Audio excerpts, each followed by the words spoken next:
Welcome, everybody, to a new week. It's the morning meeting here. Hogan Gidley's here, Kevin Walling's here, and you all are here, part of the conversation. If you want to be part of it and you're here on the platform, please raise your hand. You don't get to do that on most shows.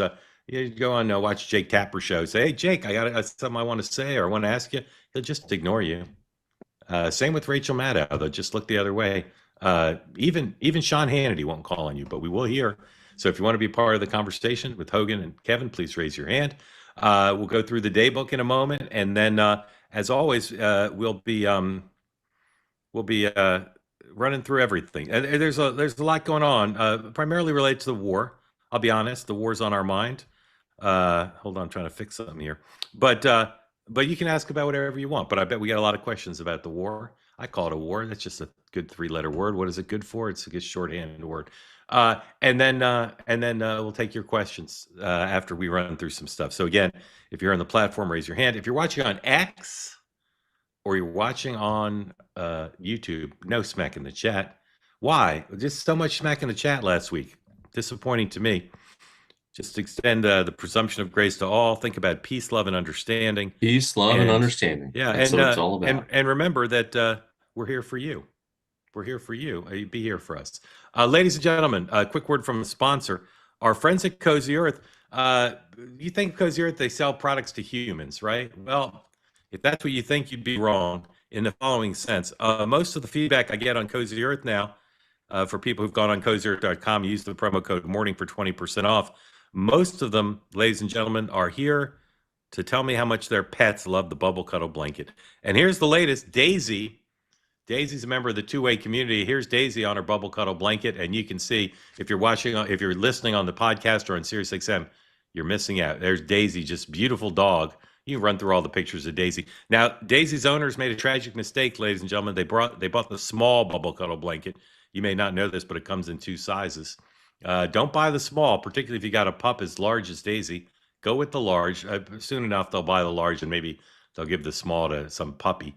Anyway, go to CozyEarth.com, promo code MORNING for 20% off everything in the site, including the animalistic bubble cuddle blanket, pants, pants, blankets, towels, etc. But please go buy something for your dog.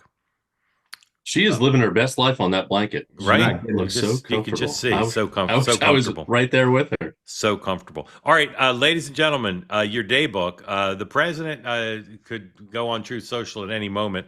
But in the meantime, he's got executive time that started at 8 o'clock. He's doing a roundtable at Doral at closed press at 3:30. And then 4:35 rather, the travel pool is going to be covering remarks to members, the Republican House members who are meeting at an issues conference in the ballroom there at Doral.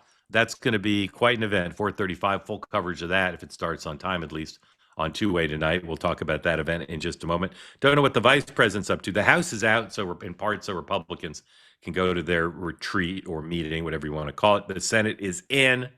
They're doing some confirmation stuff today. At this hour, the France is hosting a video meeting. It starts at 9:30 Eastern with the group of seven to talk about what they could do about the economic fallout and particularly oil prices. So apparently they've all got their own equivalent of the Strategic Petroleum Reserve, and they might release some of that. Video conference led by the heads of the EU with Middle Eastern leaders to talk about the war as well is happening today.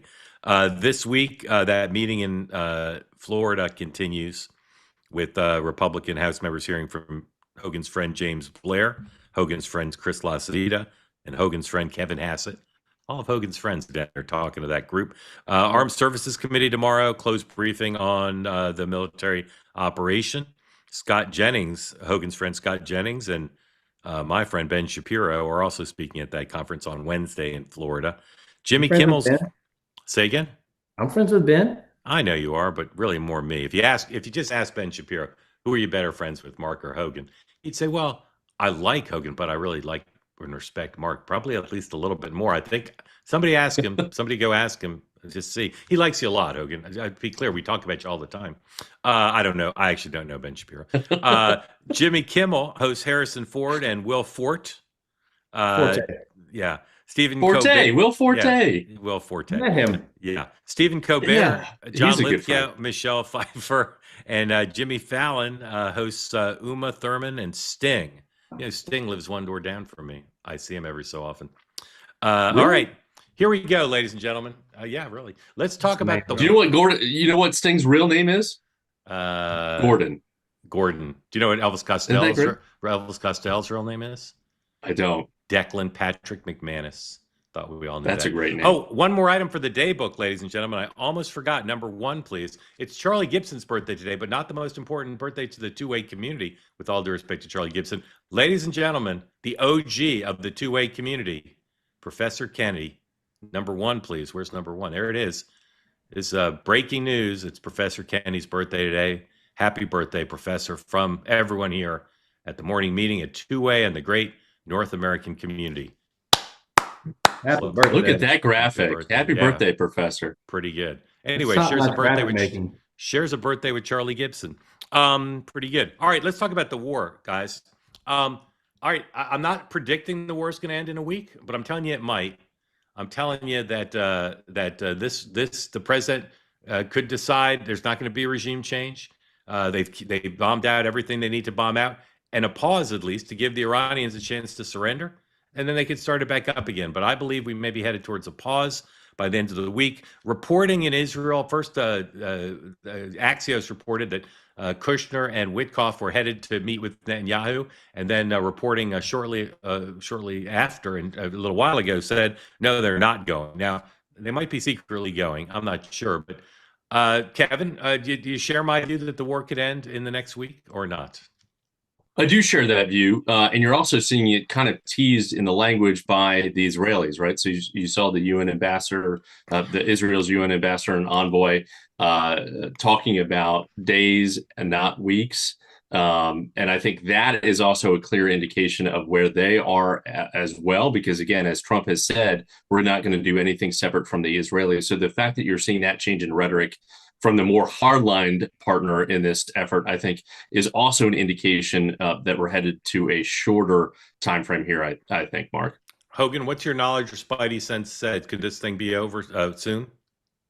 I mean, again, I think what they have done is set some benchmarks internally about what they want to do, how they want to go about doing it. And when they check off those boxes, I don't mean to say that flippantly. I mean, war is obviously devastating, but when they check off those boxes, I do believe they're going to find a way to just end everything. And look, Donald Trump is keenly aware of the politics around this. He's also keenly aware of the long-standing chaotic nature of the Middle East too. And to the extent he can do what he wants to do, get accomplished what he wants to get accomplished, and then kind of make good on a promise and then step back, I think the region will be much better off, but I think also the politics of it is good too, because most polls show, right and left, if he does a few things that are significant and they're viewed as generally good and then gets out real quickly, you have a much more broader base of support for those actions than if it should go on longer. Yeah. So, I mean, he would have liked regime change, but if they've destroyed all the targets they want to destroy, and if there's not going to be regime change, just stop, Now, oil, a lot of cross-cutting things here about the price and about what could be done about it. I mentioned that the G7 is thinking about releasing it. Here's a tweet just a moment ago from Patrick DeHaan, a.k.a. the gas buddy guy. Here's his tweet. Good morning. Oil markets have pulled back from their overnight peak. Crude oil still up $10.50 a barrel to $101. This means the national average won't yet head for $4, but $3.65 to $3.85 a gallon. Gas prices set to rise first in price cycling markets today. Watch Florida, Michigan, Indiana, and Ohio. A lot of speculation. Will the Democrats want the president to release from the Strategic Petroleum Reserve? The president seems disinclined to do that. Then there's this Kharg. Do you guys know what Kharg is? Kharg. The island through which almost all the Iranian oil goes. The processing, yep. Yeah, there's talk of the U.S. loading onto the tankers. Taking over that. I don't know why we haven't already done that. And then there's the Strait of Hormuz. The president's urging ships to just tough it out, go right through. Don't worry about being destroyed by an Iranian drone. Here's what he said to Brian Kilmeade yesterday. He said a similar thing on Truth Social yesterday as well. You can put up that Kilmeade. You need me to tell you the number. I asked him, how do you get that? How do you get the prices down? I know how much you care about oil and gas. And he says, tell these tankers to get to it. We've wiped out most of their launchers. Here's exactly what he said. These ships should go through the Strait of Hormuz and show some guts. There's nothing to be afraid of. They have no navy. We sunk all their ships. He went on to say, he said, look, yeah, there's risk in the region. The region's volatile. There are launchers. There's just about 150 left. That's just about 20% of totals. They can't regenerate. They can't make any more.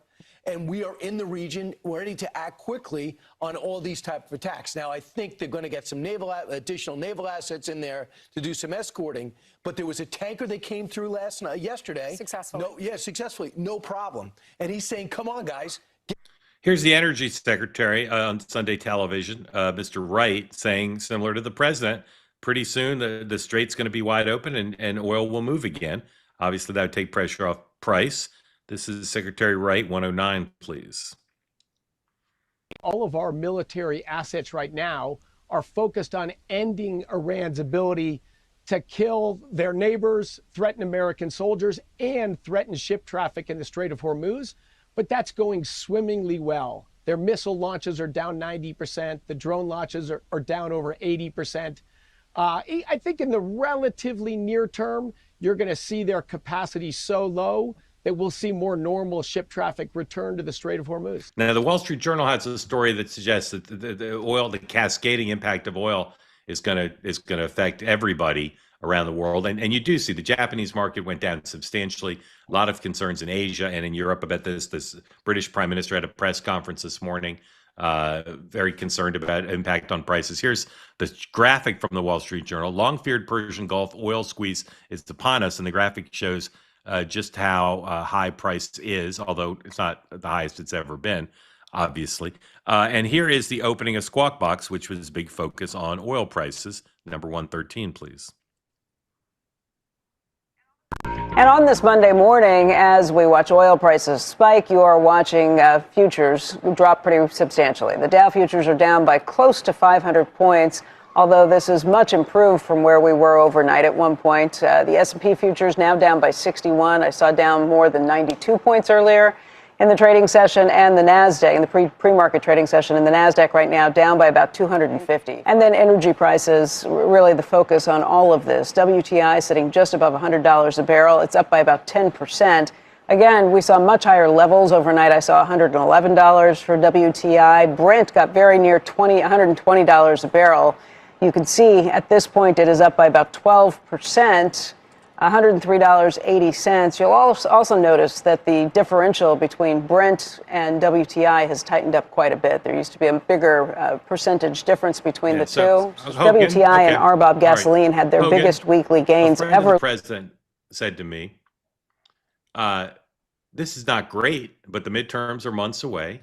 The markets are not going crazy. I mean, there's not a collapse. Right. Oil has not gone crazy, and that they're confident that whether the president ends the war or not in the next week, that they're going to get control of the strait, and that this is all going to be fine. And he's someone who's not a cockeyed optimist. How concerned do you think the president is going today and going forward about energy prices? I don't look. I think he doesn't want Americans to suffer. That's why he ran again. That's why he wanted to bring those prices down and did so.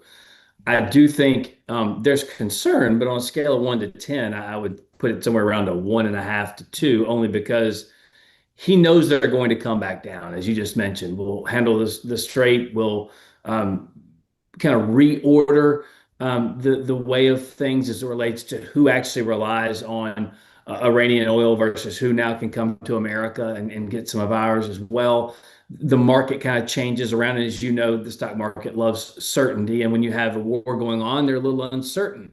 But I do think in large measure, Donald Trump will get a hold on this. The prices will come back down and still be way lower. And it will remain a very good, substantial talking point for Republicans going into the midterms as well.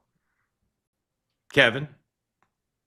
Yeah, I mean, I think to Hogan's point, it's got to be done in the short term, right? You know, the American people, and we can look over the last 50 years when presidents have said, you know, you've got to endure these price increases, you got to take this on for a greater purpose. The cynicism of Americans comes to the forefront where, you know, again, as Hogan points out, he campaigned on bringing down these prices.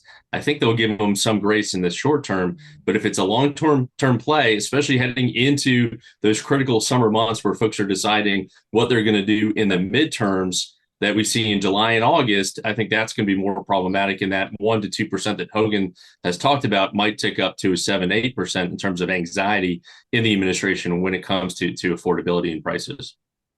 All right, here's what we know about the new Iranian leader. The president told Iran not to pick him, and they did. He's a hereditary, leader, which the Iranians have not been too keen on since the Shah. And we know that he's characterized as a hardliner. Here's the Associated Press story. Iran names Khomeini to succeed his slain father's supreme leader. It was announced early Monday as the war began since his father was killed 2 weeks ago. I laugh at the stories that say he's harder line than his dad. That seems impossible. Kevin, what are the implications of his going forward, of his ascending to the top job? Well, according to some of the obituaries, his dad just loved, classical music and had that bushy beard. So he might be, might very well be more hardliner. I think, Mark, you actually pointed out an interesting point that, given the history with the Shah, the Shia leadership really doesn't like this hereditary element of passing it down to a child. There are notes that he acted at kind of as the de facto chief of staff to his dad, very close to Revolutionary Guard. And again, I think it's also a thumb in our eye with the president out there saying he wants to be involved in picking the next Ayatollah, the fact that they moved so quickly. Again, interestingly enough, they couldn't meet in person, the Council of Experts, to do this. They had to meet virtually on a Zoom, maybe, potentially, to pick this guy, which is also an interesting element of this. And you can bet quite a bit that Israel is certainly targeting this guy wherever he's going. So it might be a short presidency for this new Ayatollah. Hogan, yeah. Does it matter? Does it matter in this scheme of the war or potential settlement that this guy is going to have the job at least for a bit? It depends on how much a bit is, but by all accounts, as you chuckled, but it seems like this guy's more of a hardliner, tougher, meaner, all those things that you don't want. Donald Trump has made it clear that's not who he wants and who America wants as well. I think is there a poly market for the over under on how long this guy is? That's a good question. We'll take a look. They seem to maybe shying away from ones that involve killing somebody, I think, but we'll see. It doesn't have to be killing. You can just say, how long is this person going to remain in office? Yeah. He's not term limited as far as I know. Yeah, all right, let's talk about Israel. I long have said the challenge of every American president on the international front is how to get leverage over Xi, Putin, and Netanyahu. Some people don't like my lumping an American ally with two murderous dictators, but Netanyahu is in some ways the toughest of the three to deal with. Not a single president who served with Netanyahu has enjoyed dealing with the guy. And he'll talk a great game in public. Going back to Bill Clinton in the 90s, exactly. Mark, to your point. Exactly. He'll talk a great game in public, and then and then both in public and private, he'll just screw America if he wants to do it. It's just the truth. And I don't think Bibi, if he were on here today, would object to that characterization. He does what he does. He's very skillful, and he's very knowledgeable about American media, about American politics. It was reported, as I said, that Kushner and Witkoff were headed to Israel for a meeting with him tomorrow. They're not going for a face-to-face meeting to do high fives, folks. Some combination of the Israeli strikes on Iranian energy assets and concerns about ending the war, I think we're propelling them there. But then it was reported they're not going. Now, maybe they're going, and they just didn't want people to know they're going, and so they're not telling the truth. I don't know if they're going or not. Trump did an interview at the Times of Israel. He said, quote, it'll be a mutual decision with Netanyahu regarding when the war ends. Quote, I think it's mutual a little bit. We've been talking. I'll make a decision at the right time, but everything's going to be taken into account. I have said from the start of this conflict, almost from the first day, that eventually it's almost certain the United States will want to end the war and Israel will not, because Israel doesn't want to end it till there is regime change. And I think the president's willing to stop far short of that. So Hogan, first, what do you think happened with the Witkoff-Kushner on-off thing? What's your speculation about that? I don't know if it was a safety thing. I don't know if it was a negotiating tactic. I don't know if they had kind of gotten word through back channels or even directly between Jared and Witkoff and then Netanyahu that, hey, this is what we're going to talk about, and they just said no. I don't know, and speculation runs rampant, of course. My thing is, and look, I've been in rooms with all three of these gentlemen, both or all three. You said Xi, Putin, and Netanyahu, wildly different abilities and wildly different partnerships and relationships between those three. Obviously, the best. Although all three like you quite a bit. All three, Yeah. is true. More than Ben Shapiro, that's for sure. Yeah, And Ben for Shapiro, sure. that's true. Look, I don't know. I think it's what's been interesting to me is to watch us work in tandem with our only real ally in the region. And you remember one of the reasons we got the Abraham Accords in the first administration was because we were able to get everybody in that area to really recognize the reality that Iran was the world's largest state sponsor of terror. And we kind of rallied around the hatred or fear of what Iran could do or would do if pressed. And so I think you're seeing a lot of that now, too, with all these other nations kind of joining up, saying the right things publicly as well. But the partnership with Israel obviously remains strong. I just don't know. You said you think, Mark, that Israel has its own goals in this, America has its own goals in this, and that makes total sense because as President Trump always focuses on the American people first, it doesn't mean we don't do things alone, but I think in this instance, once he gets to achieve the things he's achieved, as I mentioned before, I think he's done. Kevin, do you sense that this week could produce more tension than we saw yesterday? Again, with the reports that the Americans were very unhappy with Israel's choice of bombing energy facilities.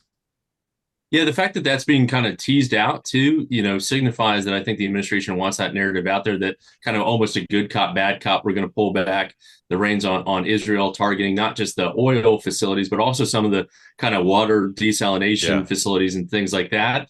Things that would, in a normal circumstance, right, hurt the regime in power and encourage more folks to topple that regime. But 9 days in, we aren't seeing the level of protest. Now, of course, obviously people are probably afraid to go out based on the targeted attacks that we're seeing, especially in major cities. But the fact that we haven't seen that uprising like we saw starting on December 28th of last year with people in the streets led by the merchant class shows that there's something going on there with the hardliners back in charge and the people not willing to kind of topple this regime despite these attacks by Israel, especially on the kind of the infrastructure in these cities.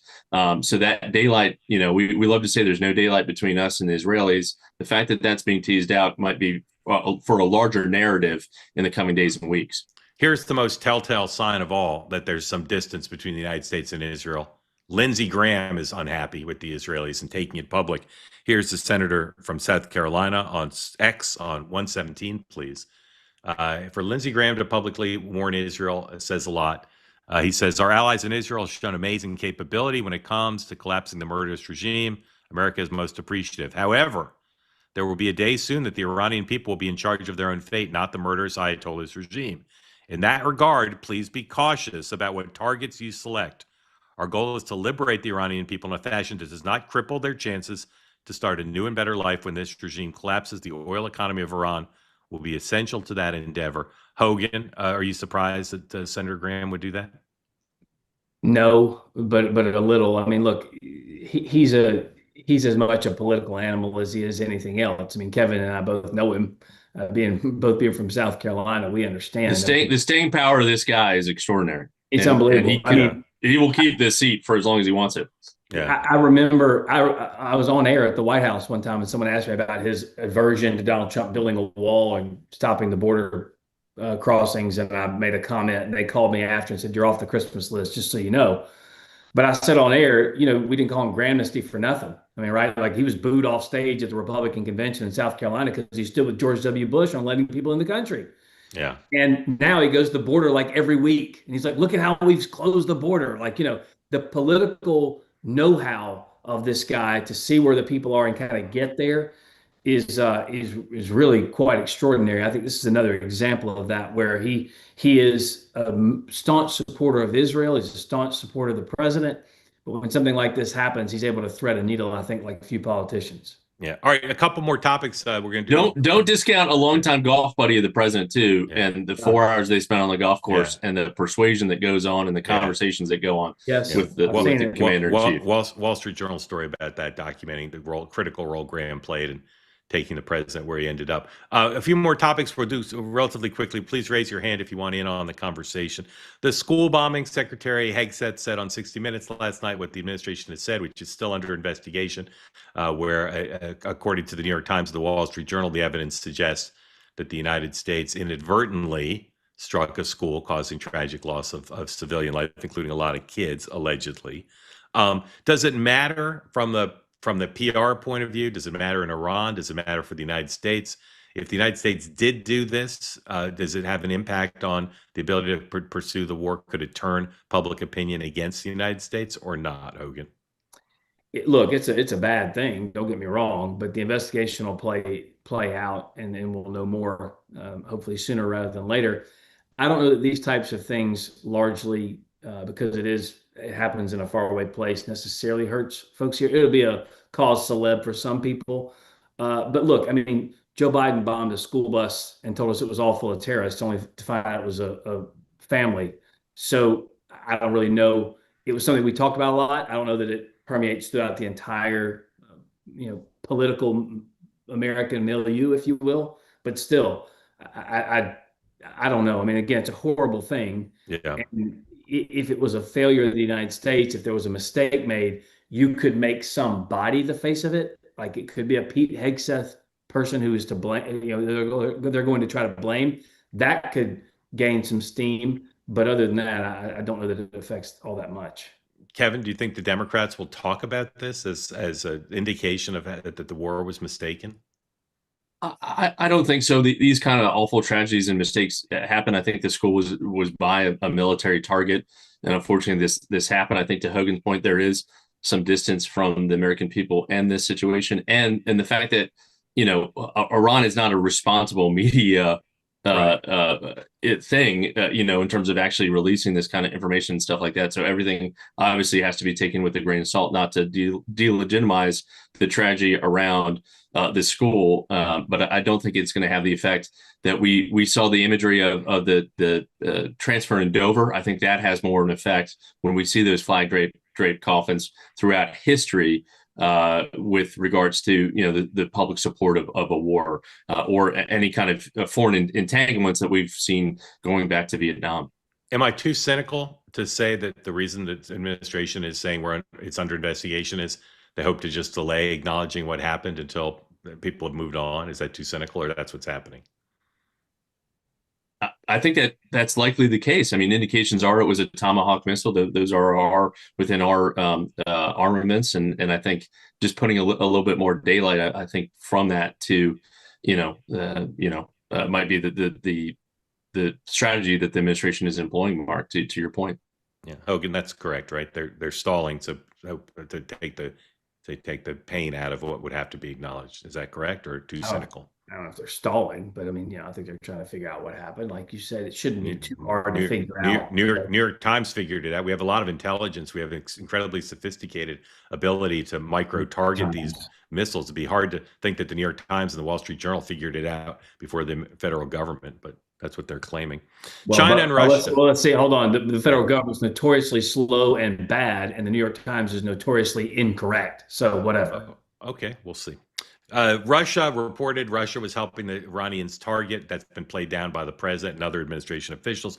China hates the wars like this because it's disrupting their access to energy, and they just don't like uncertainty in general. The administration continues to play down the role of those two countries, and it's not really clear exactly where things stand. Are either of you worried about Russia and China influencing this conflict in a way adverse to the interests of the United States, or you think they'll mostly be staying out of it? Hogan?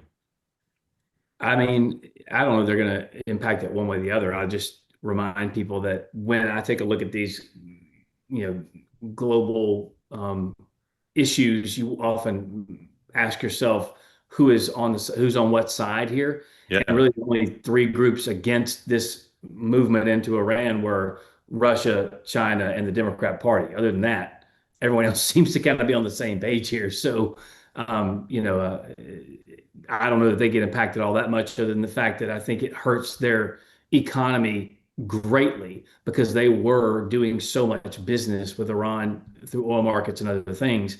So I think it's a really crippling move, a really shrewd move by this administration to do this because it really does hurt our biggest global threats.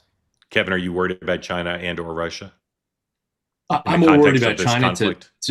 yeah, I'm more worried about China and what they will do, just because they have, frankly, more reach, more resources than the Russians do, certainly. Again, 20% of the world's oil flows through the strait, but 45% of China's oil flows through that strait. So it's impacting, to Hogan's point, China much more, and they have much more of a reach and much more capabilities than does Moscow at this point, just because of the, going on year 5 of this war with Ukraine. They've been, degraded. And again, too, let's also not forget the situation with Venezuela. Again, a key partner to these two axis of evil countries that we've seen. You take Iran off the map, not just on the oil front, but also on the arms supply front for Russia. Again, I think one of the most wonderful stories coming out of this fact is that we've captured all these Iranian drones and then reverse engineered them, and now are using them to take on the regime. And the Ukrainians are helping us do that, something that we should not forget at all in this situation, who's on our side and who's not. All right, MAGA media, podcasters and influencers. First week of the war, the press loves covering any story that involves MAGA criticizing the president. We saw that on Epstein. We saw it last week on the war. Some of the people who've been critical became less critical. Megyn Kelly, for instance, was critical in the beginning, but now says it's underway and it's important to support America's military.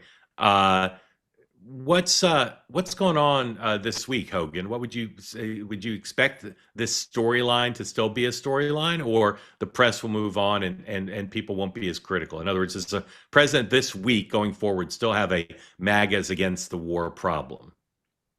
I don't think he has a MAGAs against the war problem now.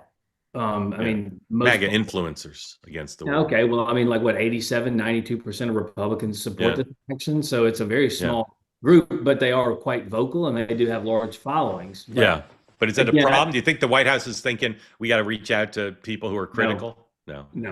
Okay. Kevin, is this a problem for the president this week? Hogan, you know this world way better than I do. I love your thoughts on the JD, the vice president angle on all this too, right? I mean, so a lot of these folks are key to him, right, in his rise.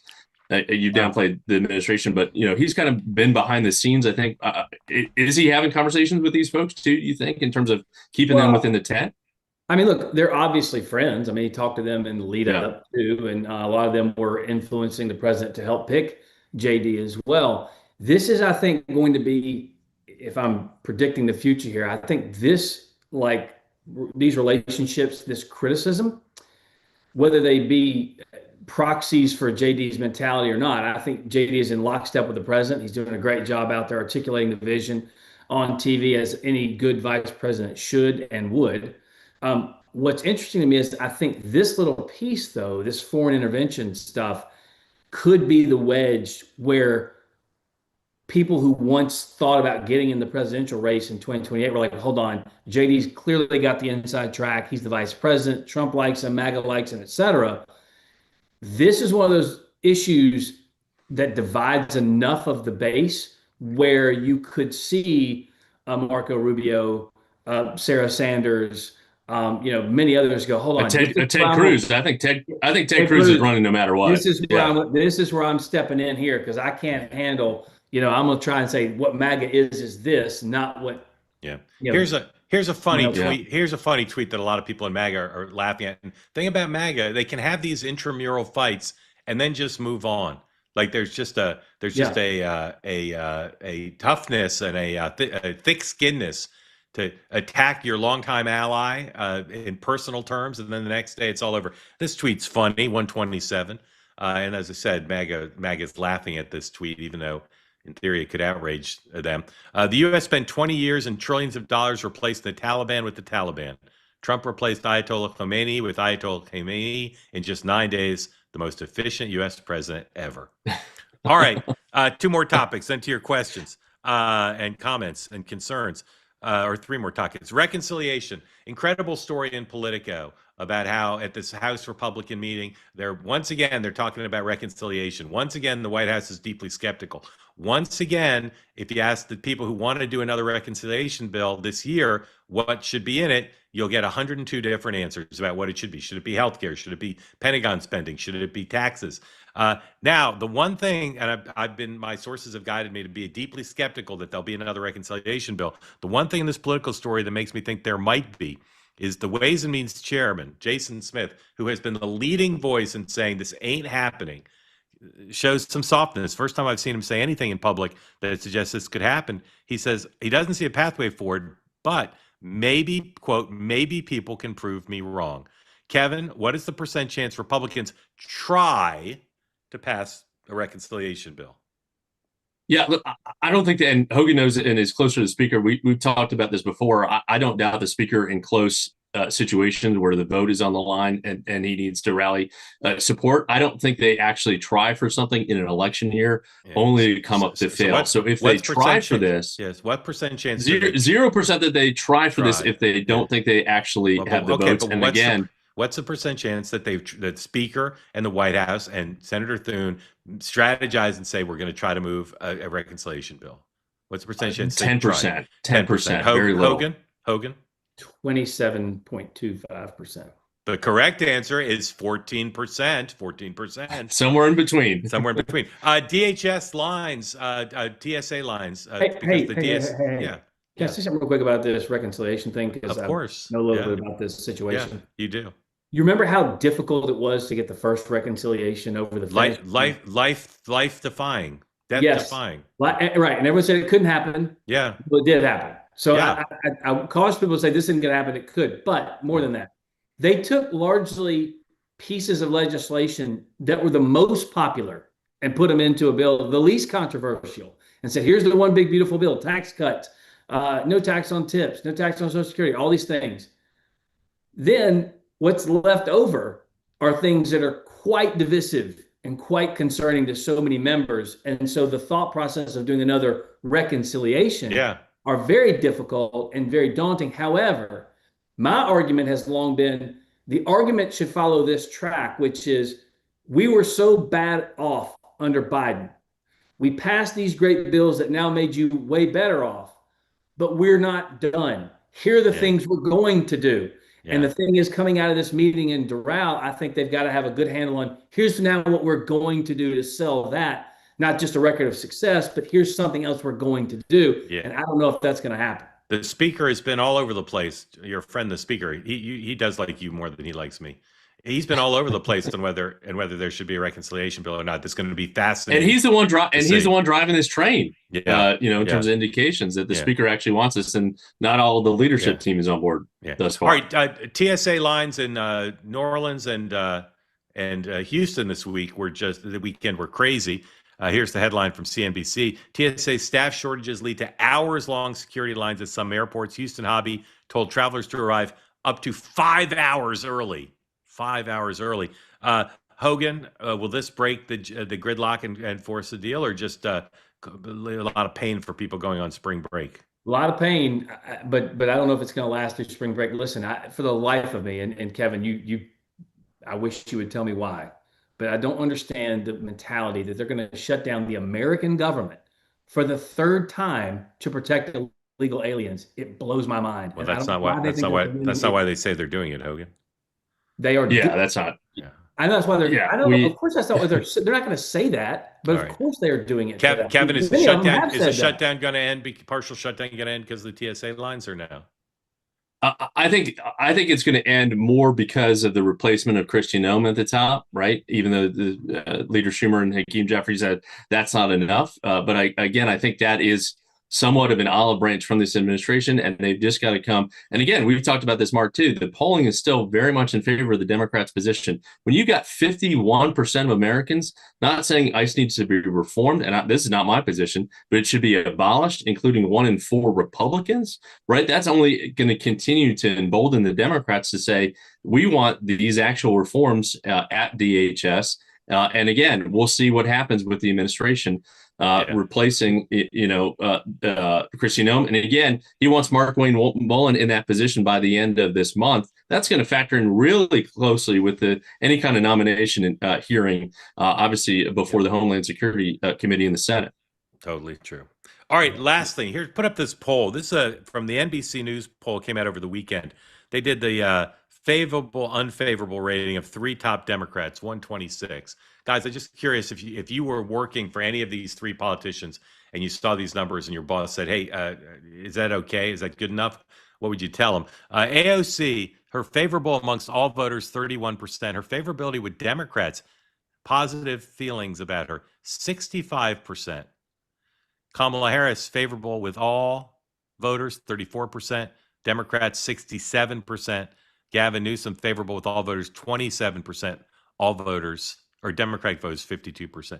Kevin, if you worked for these 3, what would you tell them about these numbers? Good enough, sour mood, fine, or this is like a little daunting? It's a little daunting, right? Again, 51 unfave, again, comparing to the president and job approval, okay. Compare me to the almighty, not to the alternative, reverse that. But again, I think, your conversation with Gavin Newsom from last week is so illustrative of his current situation. And he's out there saying people have, Newsom derangement syndrome, which you see in that number at 46.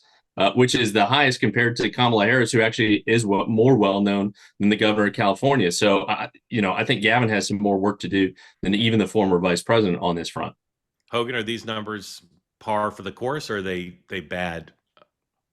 I mean, they're not good. You wouldn't want them necessarily, but when you're comparing them to the field, my bigger question is, if I'm helping them with strategies, to find out why they sit where they sit, what those underlying thoughts are, and then try and do everything I could between now and election time to change those with various events and speeches, et cetera, et cetera. But these people are so well known within the Democrat Party at this point. That's going to be a little difficult maybe to do. Yeah. All right. Quick word from a sponsor, and then to your questions, raise your hand, please. One of our sponsors wants to give you money. There's no catch to this. There's no strings attached. If you shop at gas stations, if you shop at restaurants, if you shop at supermarkets, the folks from Upside want to give you free money back. There's no catch here, folks. I keep saying it's a free app. You use it for free. It doesn't impact how many points you get on your credit card. You just pay the way you normally pay. It connects you with personalized cashback offers at those 3 places: gas stations, supermarkets, and grocery stores. Just go right now, download the Upside app, use the promo code MARK, and in addition to getting cash back on every one of these purchases, you'll get an extra 25% back for every gallon you buy with your first tank of gas. And of course, with prices the way they are, I would just give it a try, folks, on just once to see on your first tank of gas, and use the promo code MARK, get the extra money back, and see how easy it is to use it. You just open the app, claim the offer, pay with your card like normal, and you get cash back. It works very easily, and it shows you where the places around you are that take Upside. So go to Upside right now on your phone, download it, free app, use the promo code MARK for extra 25% off. All right, ladies and gentlemen, time for your questions and comments. As always, come on in, unmute, tell us where you are, what's on your mind, and we could start nowhere else but America's leading birthday boy. Professor Kenny, happy birthday. Thank you for being part of Two-Way. The floor is yours, sir. Thank you, Mark. Thank you, Two-Way community. Everybody's been very generous. Mark, you've always been generous to me, and thank you so much. Thank you, sir. So a couple of things. You bringing up Kamala. I think Kamala is going to be the Democratic nod. I really do. I think that she's going to come out of this whole mess as the lead Democrat.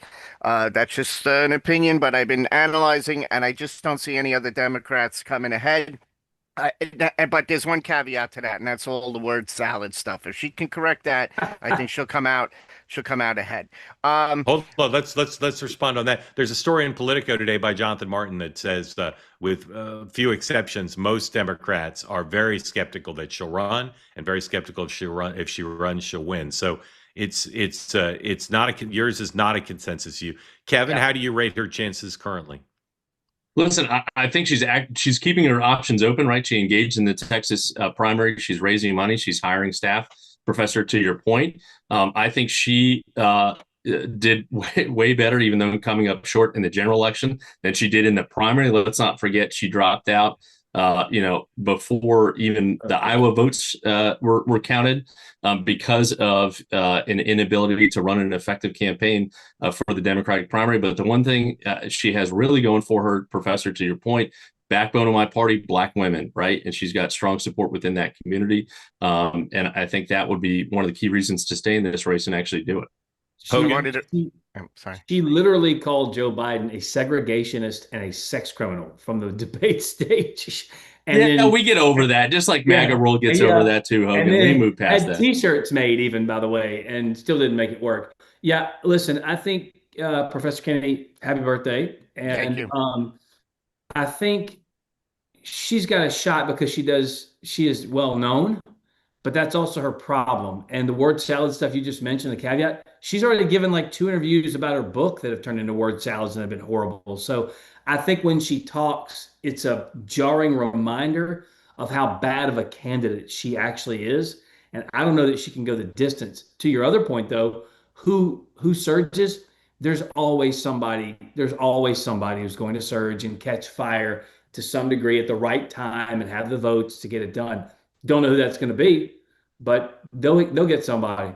Yeah. Don't worry. They'll meet the moment. Professor, before you jump back in, just tell everybody, 10:30 this morning, the Vice President speaking to the firefighters meeting in Washington. So we'll hear from the Vice President. Maybe he'll talk about Iraq at 10:30. Professor, comments on Harris or your other topic? I want to talk about Iran real quick. Yeah, so I'm a hawk. I was in the Marine Corps. I just think when you do an operation like this, you got to press gas until you finish off the operation. I think going in for 2 weeks and then saying we mission accomplished and leaving, you're leaving a big void, especially if you don't kill this new Khomeini guy. I think we should be taking Kharg Island and then negotiating from that strength. If we don't do that, I really don't know what the success of this mission is. Gentlemen? Well, let me ask you, Professor. Yes. If the administration says we've destroyed their missile capability, we've destroyed their Navy, we've set their nuclear program way back, we don't think they've got the command and control or wherewithal to do terror anytime soon in terms of terror networks. Israel's hit Hezbollah. And, it's up to the Iranian people if they want regime change, Godspeed. Is that not a good enough result for you? Well, that's the Trump line. That's it. We talked about that on the post shows, right? We were like, Trump's going to do what he's going to do for 4 weeks, and then he's going to declare victory. He's destroyed everything, but we're still leaving the bad regime in charge, and that's the problem. Yeah, but you can't dictate regime change. No, it's 92 million people in Iran. It's very hard. Yeah, it's up to them. But understand too, Professor, you served. Thank you for your service. You've done a great job, obviously, for this country, your bravery. You understand this type of thing down to the single bullet fired, right? Something's going on here. The single bullet fired. Most people don't. What they will see is, as Mark said, we got in there and we got rid of the leadership.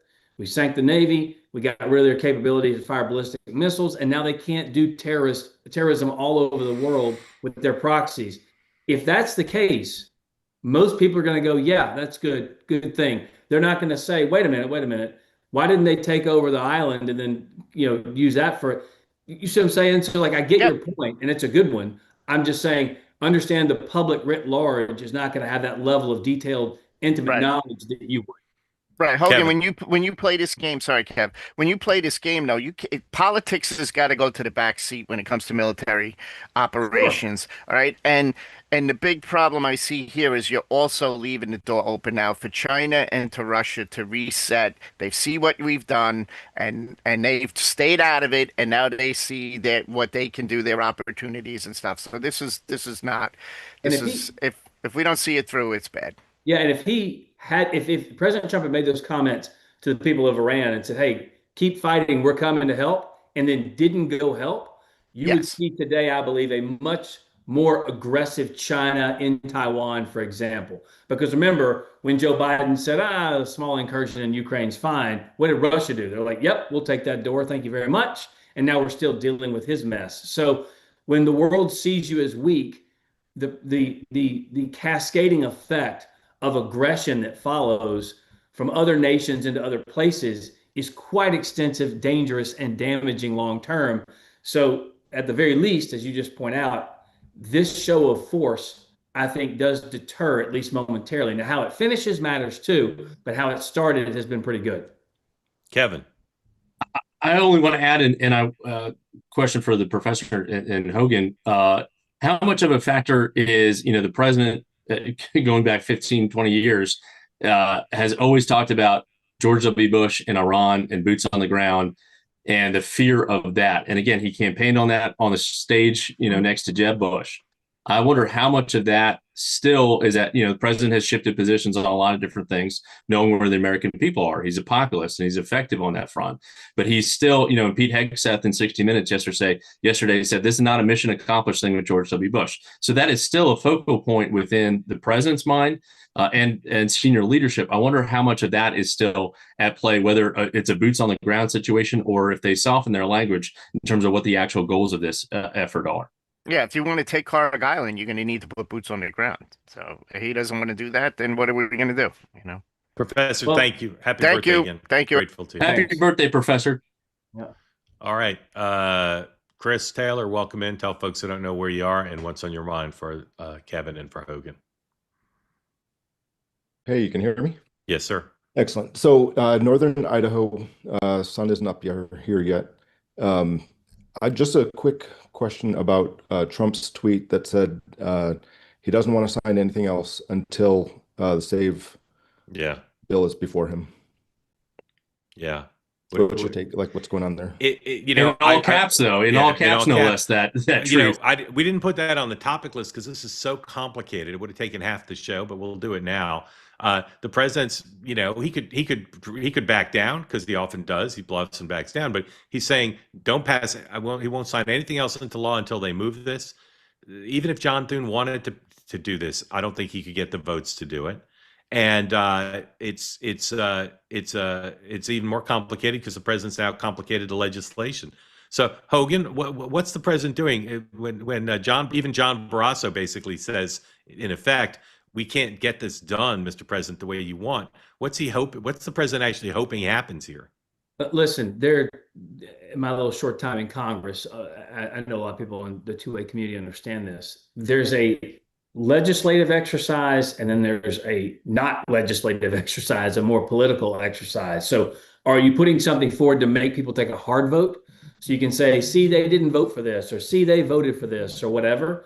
Or are you trying to get something accomplished? It is very obvious this administration, and quite frankly, a majority of the American people want to say that passed. They want to force people to show picture identification to prove you are who you say you are when you cast a ballot, when we have to do it for a bajillion other things in this country. What's interesting, though, is at a time when they just refuse to take it up in the Senate, because I think the House of Representatives struggles from a nomenclature problem, which is everyone says, why won't Congress do something? As you know, you can call the House of Representatives Congress. You can't people don't refer to the Senate as Congress, so they just assume it's the House of Representatives. We at the House side have passed it 3 times at this point. The Senate has not taken it up. Donald Trump upped the ante and decided, all right, here's another one that's popular. I'm going to throw that into the mix too. And then if it passes as it should, we're going to have great policy. If it doesn't, it's going to expose Democrats again for not wanting voter ID to vote for wanting men and women's vote. But Hogan, it's also going to expose Republicans for being at odds with the president because they don't want to get rid of the filibuster to pass it. Well, I think it's less about that because they would if it was an easy vote for all of those Republicans. Some of them are in blue states, some of them are in blue districts. So Congress, both Thune and Johnson have an issue where do I make a member who's in a difficult spot take a vote that would hurt that person in the election, thus jeopardizing our control of the House or the Senate? That's to me the biggest problem. But some of it are against it, not because of the politics of their state or their district, because they don't want to get rid of the filibuster. Right, but that's the difficulty of it, the complexity. There's a whole nother issue. Do you want to get rid of the filibuster, and should you do the talking filibuster as opposed to the sleeping filibuster? Whatever. These are the things that are the most difficult. And I don't know that you're right, Mark. I don't think Thune wants to run it, even though he said he's going to. And I don't know. I know he doesn't have the votes to do it. Kevin, this obviously, as Chris's question suggested, this puts Republicans in a tough position because Thune doesn't want to go against the president, but he has no choice on this because he doesn't have the votes. Are Democrats put in a tough position on this, or are they just popcorn eating bystanders? I think they're taking a little bit of a backstage to this. I think there's some method to the president's madness. Not that I'm in a position to defend the president, but I think what you're seeing, right, is good party politics for him. Ken Paxton has said, I will drop out if you push for the SAVE Act. He's going the president's out there going strong on this, wanting to get this done. He can then say, okay, Thune is the issue. We're not going to get it. Ken drop out. I need Cornyn in, and I will do a lot of this through executive action right before the midterms, leaving enough time for the courts not to necessarily get involved and challenge it. So I think it's a little bit of chess that's going on with this administration for him to be so far out when he knows Thune, who campaigned for that leadership position, saying he's not going to change any of the current Senate rules. His hands are tied. So I think it's more of a messaging strategy to the MAGA hard right base and the Ken Paxtons of this world than it is to actually getting something done. But it's a really good question, Chris. And to Mark's point, we could talk about this the entire show in terms of those dynamics. I really don't think there's a chance the president's going to get his way today. I don't see any chance he's going to get his way. And so it's a strange thing to be pressing. And it's the same with Paxton says he'll only drop out if he gets his way. It's like saying unless you ate the Empire State Building, I'm not going to drop out of the race. Well, I can't eat the Empire State Building. You can ask me 100 times to eat the Empire State Building. Can't do it. Yeah, but there's a little bit different. But does he get far enough just saying that I tried my hardest? I'm out there pushing. I don't think so. I think it just looks bad. He fights with Thune for weeks, and then nobody gets anything they want. Thune would like to pass the bill, but he doesn't have the votes to pass the bill. Yeah, and I think the president, look, all these guys are so big and bad and tough until the president starts going after them directly. And then all of a sudden they cave quicker than you've seen. They'll just do it because they're afraid. But it's not that Thune won't cave. It's that he can't get the votes. It's not Thune. I'm saying if President Trump goes after some of these other senators and you start to see pressure on these other senators, right, then it becomes a problem. Because as you know, as I learned at one of my classes at Ole Miss, the distinguished university that it is, the one goal of all these people, the one goal is to get reelected, period. Yeah. How do they get reelected? I'm less cynical. Chris, thank you for the question. A great topic. I'm sure we'll talk about it more. Tonight on Two-Way Tonight, 5 o'clock, amongst my guests, Hogan's friend Elizabeth Pipko. There's another person who likes Hogan more. You don't know her? All right, she likes me more than you then. I've been on. Elizabeth is great. I've been with her on air before. So 5 o'clock, full coverage of the war, and if the president starts on time, we'll have some coverage of his remarks in Florida to the House Republicans. 7 o'clock tonight, Lifelong with Ethan Suplee as guest, Astrid Naranjo, a.k.a. Astrid, the Fit Dietitian. Again, Lifelong is a program that allows you to be part of an authentic community that cares about physical fitness, real health, real community, no BS. Ethan's just a phenomenal, a great communicator and a great actor and someone who really wants to help spread the gospel of living a healthier life. So join Lifelong at 7 o'clock tonight. And then tomorrow, this program's back on in about 23 hours. Kevin will be back. Larry will be here, Larry O'Connor, and we'll run through all the day's news and appreciate everybody's participation. Gentlemen, grateful to you both. I'm going to end a little bit early because I'm headed over to Sirius XM Radio, channel 111 for the second hour of the morning meeting.